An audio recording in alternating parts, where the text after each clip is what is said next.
Bonjour à tous, aujourd'hui je vous retrouve pour la résolution d'un système 3 équations à 3 inconnues par matrice augmentée. Si vous voulez bien maîtriser la méthode, il faudra premièrement visualiser la version 2 équations à 2 inconnues. Un système régulier a une solution unique. Ici, on cherche la solution en matrice augmentée, c'est-à-dire qu'on a déjà transcrit tout le système sous matrice augmentée de la colonne solution. Qu'est-ce qu'on va devoir faire? L'algorithme de Gauss-Jordan, tout simplement, mais sur une matrice, donc sans x, sans y et sans z. On a donc premièrement la position du x en ligne 2 et 3 qu'on aimerait simplifier. On va le faire avec la ligne 1. La ligne 1 ne changera pas. On va additionner 2 fois la ligne 1 avec un coefficient négatif pour simplifier le 2 et le 3 en 0. Ainsi, on aura une colonne avec 1 et 2 zéros. Autour maintenant du moins 13 à se faire transformer en 0 à l'aide de la ligne 2. Pas la ligne 1, sinon on remettrait quelque chose correspondant à la colonne du x. Donc ici, on va s'aider de la ligne 2. Il faudra donc faire 12 fois la ligne 3 moins 13 fois la ligne 2.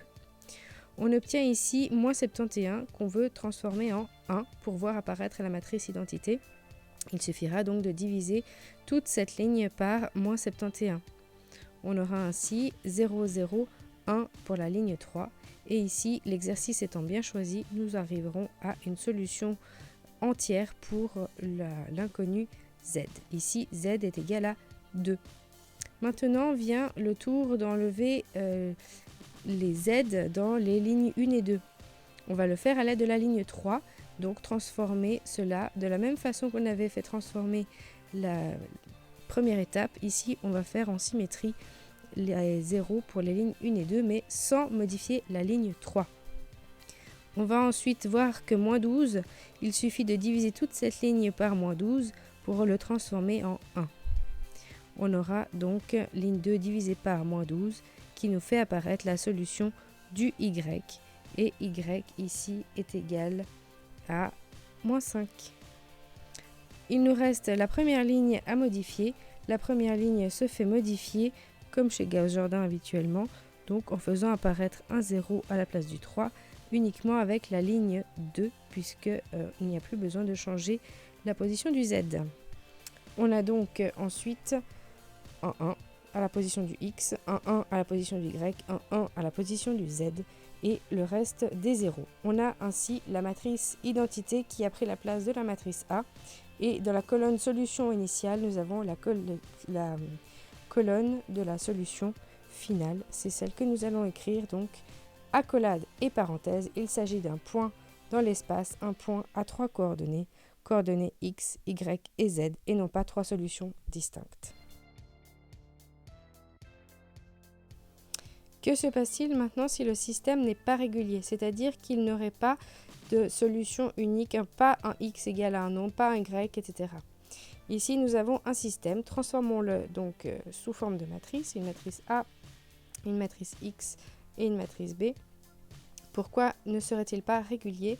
Eh bien ici, on observe que la première colonne est simplement un multiple de la troisième colonne, puisqu'il suffit de multiplier par moins 1 pour passer de l'une à l'autre. Propriété des déterminants nous dit que le déterminant sera donc égal à 0. Le système n'est ainsi pas régulier, il peut être impossible ou indéterminé. Sur quel cas allons-nous tomber? Ici, on va donc résoudre par matrice augmentée. On écrit donc la matrice A augmentée de la colonne solution. Comme d'habitude, on va commencer par vouloir faire apparaître des x, la position x égale à 0 dans les lignes 2 et 3. Donc c'est ce que nous faisons ici pour cette première étape. La première ligne reste inchangée. Nous obtenons ici donc rapidement une ligne de 0 égale à 0. C'est quelque chose de vrai.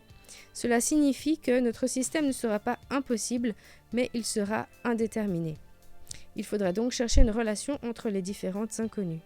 On continue donc notre résolution et ici on voit qu'à la position y, il n'y a que lui qui est égal à 1. Donc on aura quand même une des inconnues qui sera donc déterminée, y sera égal à 1. Que se passe-t-il pour x et z? Il faudra continuer la résolution à l'aide de la première ligne.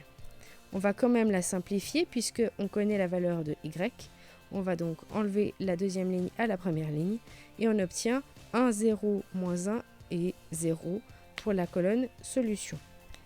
L'interprétation. On peut donc écrire notre ensemble solution avec y égale à 1. Que se passe-t-il pour la position x et z? On regarde la première ligne. X moins z égale 0 et on aura ainsi un paramètre à poser en isolant x par rapport à z ou z par rapport à x. Notre ensemble solution est donc complet. Nous avons lambda en position x et z. Est-ce que vous avez aimé cette vidéo? Si oui, n'hésitez pas à liker, abonnez-vous et partagez le lien. Si vous avez des questions, n'hésitez pas à les mettre en commentaire. Belle révision!